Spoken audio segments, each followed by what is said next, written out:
Grand Carnival 015ពណ៌ទឹកប្រាក់ណាបងប្អូនបាទទឹកឆ្នាំបានថាស៊ីនមកជុំបងប្អូននេះខាងនោះក៏បែបហ្នឹងដែរណាបងប្អូនបាទនៅស្គប់ស៊ីនមកជុំបងតម្លៃបញ្ជាបងប្អូនក្រោម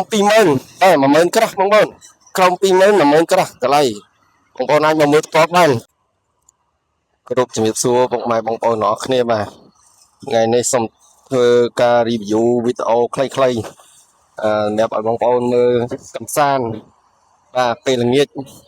ដែលថាថ្ងៃនេះចូលស្រុកថ្មីឡានមួយគ្រឿងនេះបងប្អូនបាទ Grand Carnival 015ពណ៌ទឹកប្រាក់ណាបងប្អូនបាទតម្លៃល្អមែនទែនបងប្អូន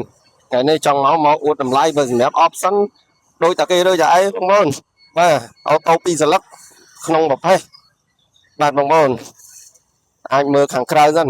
ឡាននេះគឺសំណុំបងប្អូនមកអត់មានធ្វើអីទាំងអស់ឡានបាទទឹកឆ្នាំបានថាស៊ីនមកជុំបងប្អូននេះខាងនោះក៏បែបហ្នឹងដែរណាបងប្អូនបាទនៅស្គប់ស៊ីនមកជុំបងប្អូនបាទឡានទឹកឆ្នាំគឺ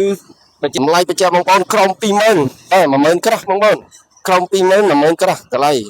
បងប្អូនអាចមកមើលផ្ទាល់បានធានាទឹកឆ្នាំស៊ីនមកជុំឥឡូវខ្ញុំឲ្យមើលខាងក្នុងទៀតណាបងប្អូននេះសម្រាប់កៅអីខាងក្នុងបងប្អូនបាទស្អាតពណ៌ទឹកដោះគោខាងក្នុងបងប្អូនបាទបញ្ជាក់បងប្អូនគ្រឿងជ័រអត់មានឆ្កូតអីទេបងប្អូនថ្មីមែនទែនបាទបងប្អូនយកទៅប្រើប្រាស់លក្ខណៈគ្រួសារគឺស័ក្តិសមខ្លាំងមែនទែនបងប្អូនតម្លៃក៏ពិសេសចង់អួតថ្ងៃនេះគឺអួតតម្លៃបងប្អូនលើតម្លៃស្តារិច012មិនតិចទេបងប្អូនបាទហើយយើងអាចជិះបានដល់015ខានគេ Carnival ចំណេញមែនទែនបងប្អូនបាទកៅអី4ជួរបងប្អូនកៅអីណែតខាងលើនេះ3ជួរហើយខាងមានកៅអីប្រកបខាងក្រោយនោះ1ជួរបាទហើយចង់បញ្ជាក់បងប្អូនមួយទៀតសម្រាប់បងប្អូនដែលចង់បំរោះជាក់អាចខុសបងប្អូនចង់បំរោះលក្ខណៈជាមួយការ៉ាស់ក៏បានជាមួយជាមួយធនាគារក៏បានបងប្អូនចូលរួមមុនខ្លះក៏បានបងប្អូនចង់បំរោះសុទ្ធក៏បានមានចំនួនឲ្យបងប្អូនច្រើនណាបងប្អូនបាទអញ្ចឹងសម្រាប់បងប្អូនដែលចង់បំរោះគឺក៏ងាយស្រួលដែរតែការបងប្រចាំខែគឺអាស្រ័យលើបងប្អូនចូលរួមតិចឬច្រើនបងប្អូនបាទ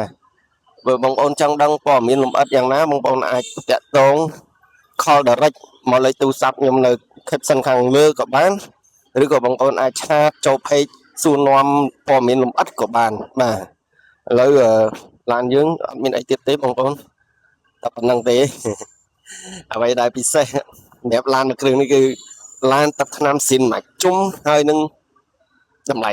សមរម្យហើយអាចថាធូរថ្លៃក៏ថាបានដែរបងប្អូនបាទសម្រាប់បងប្អូនគិតចេះតែសម្រាប់ខ្ញុំគិតថាសមរម្យតម្លៃប៉ុណ្នេះ